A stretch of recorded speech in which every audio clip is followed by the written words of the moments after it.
ইথাইলের diamine tetra acetic acid. এই যে উপাদানগুলো দেওয়া আছে, এই উপাদানে ব্লাডটা ক্লট হয় না, জমাট বাঁধে না।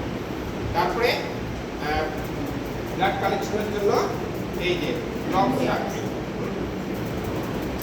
এগুলো দিয়ে আমরা হচ্ছে কি করি যে প্রথমে ব্লাডটা কালেকশন করে নিই।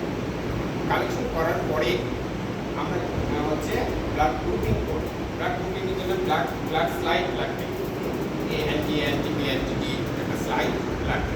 তারপরে কি লাগবে, এই রিয়েজেন্ট লাগবে, এই রিয়েজেন্ট অ্যান্টি এ, হ্যাঁ কি কালার এটা, ব্লু কালার অ্যান্টি এ এটা, আর এটা B anti B yellow colour, আর এটা অ্যান্টি সি কালারলেস, এটাকে আমরা কালারলেস পেয়েছি, কালারলেস।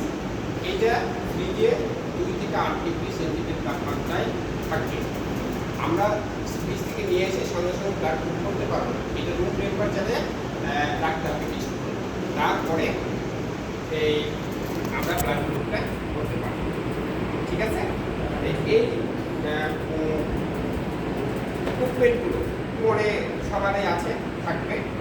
এগুলো আমরা কখন তারপরে যে স্টিক ব্যবহার করবো, এই স্টিকগুলো দিয়ে মিক্স করার জন্য এটা ব্যবহার করবো, দিয়ে আমরা হচ্ছে ব্লাড গ্রুপ থেকে অ্যাগ্রিগেশন হচ্ছে কিনা সেটা আমরা দেখব। তা আমরা এখন শুরু করি, যার বেশি সাহস সে না হতে তার আমরা ব্লাড নেব, ব্লাড নিয়ে এখানে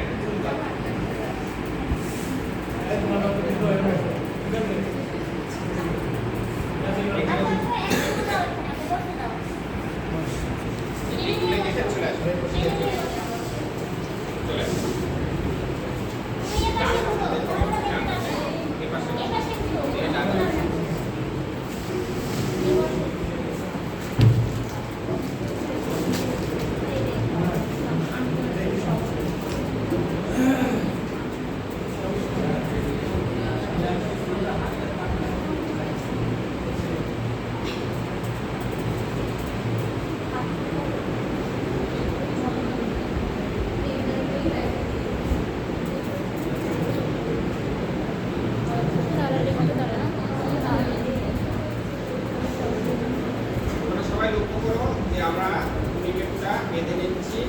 এখানে আমরা হচ্ছে পাঁচটা করবোটা টাইট না বাঁধলে এই এগুলো দেখা যাবে না।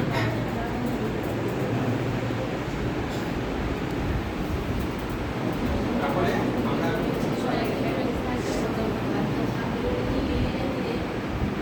আমরা যখন এগুলো লিখবো এবং এখানে হচ্ছে ওয়াশ করে নিব, তখন কিন্তু এরকম করবো না। ঠিক আছে, কি করবো, গোল করে রাউন্ড করে ঘুরাবো।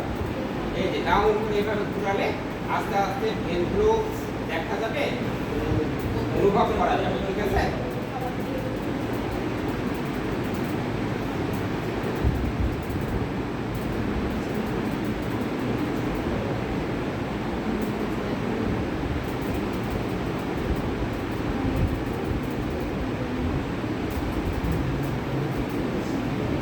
এটা করার পরে এই যে অ্যালকোহল প্যাড আছে, অ্যালকোহল প্যাড দিয়ে আমরা এটা মানে একটু ওয়াশ করে নেব।